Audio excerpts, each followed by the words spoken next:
एक दिन दाऊ भैया पास में आए और कहा, अरे लाला भैया, जरा कुछ मेरे बारे में भी तो सोच। तू मुझसे छोटा और तेरी 16,108 रानियां, और मैं तुझसे बड़ा और मेरी एक भी रानी नहीं। अरे मेरी भी तो कुछ प्रबंध कर।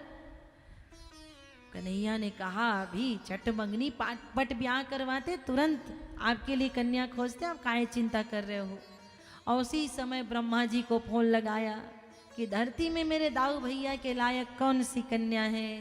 तो ब्रह्मा जी कहते, बस मेरे पास लड़की का पिता यहीं बैठा हुआ है। रैवत महाराज वहीं थे ब्रह्मलोक में।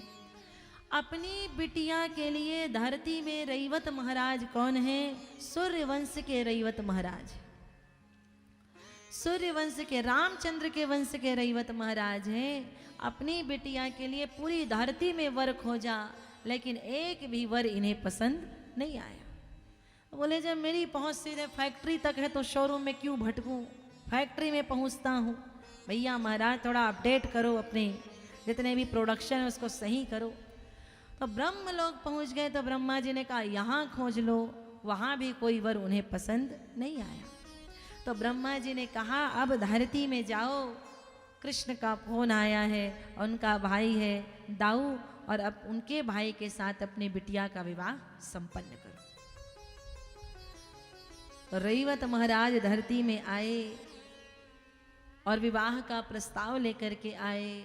श्री कृष्ण दाऊ भैया के साथ कन्या को देखने के लिए गए।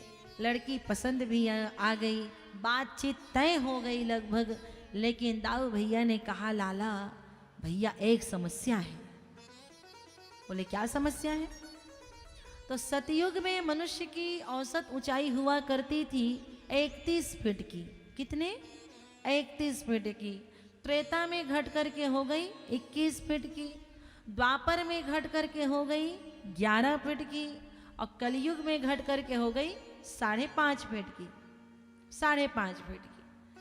अब कोई औसत ऊंचाई 5.5 फीट की, और कोई थोड़ा ऊंचा होता है 6 फीट का, वो एंटीक पीस है।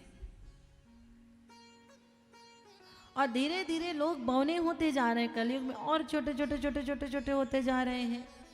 कहते हैं कि आने वाले समय में कथा सुनने के लिए पंडाल की आवश्यकता नहीं पड़ेगी, बस एक केले का पत्ता ही पर्याप्त होगा। उसी में श्रोता भी आ जाएंगे, उसी में वक्ता भी आ जाएंगे।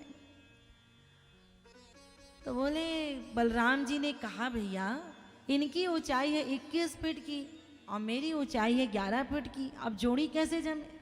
तो जोड़ी दिखने में भी तो जमनी चाहिए, एकदम ब्लैक एंड वाइट जोड़ी नहीं होनी चाहिए, और दिखने में लगे भी हाँ ठीक ठाक है। एकदम एक 6 फीट का लंबा, एकदम कोई 2 फीट की, ऐसा नहीं होना चाहिए। तो दाऊ भैया ने कहा, इनसे बात भी करना है तो मुझे मुंह यूं टांगना पड़ेगा, तो ये बात नहीं जम रही है। तो कन्हैया ने कहा, क्या करें, रिश्ता कैंसिल कर दें? बोले, ना ना ना, कैंसिल मत करना, ले देके तो एक कन्या मिली है, वो भी यहाँ से चली जाएगी। अरे मैं हल धर हूँ, मेरे पास तो सारी समस्याओं का हल है। अपना हल उठाया और रेवती के कंधे से लगा दिया, जोर से दबाया तो रेवती की ऊंचाई घट करके हो गई 11 फीट की। सुंदर जोड़ी जमी है दोनों की, वर वधू की, और सुंदर विवाह संपन्न हुआ। तो दाऊ भैया ने कहा, लाला अब तेरे भी इतने विवाह हो गए और मेरा भी विवाह हो गया, चलो अब माता मैया और बाबा के दर्शन कराते हैं, चलो वृंदावन चलते हैं, यशोदा मैया के पास कुछ दिनों तक रह करके आएंगे, वृंदावन की यात्रा कर लेते हैं। कन्हैया ने कहा, दाऊ भैया अरे तेरी एक रानी तो किसी में ले जाएगा, और मेरी तो 16,108 रानी, किसको छोड़ूंगा, किसको ले जाऊंगा?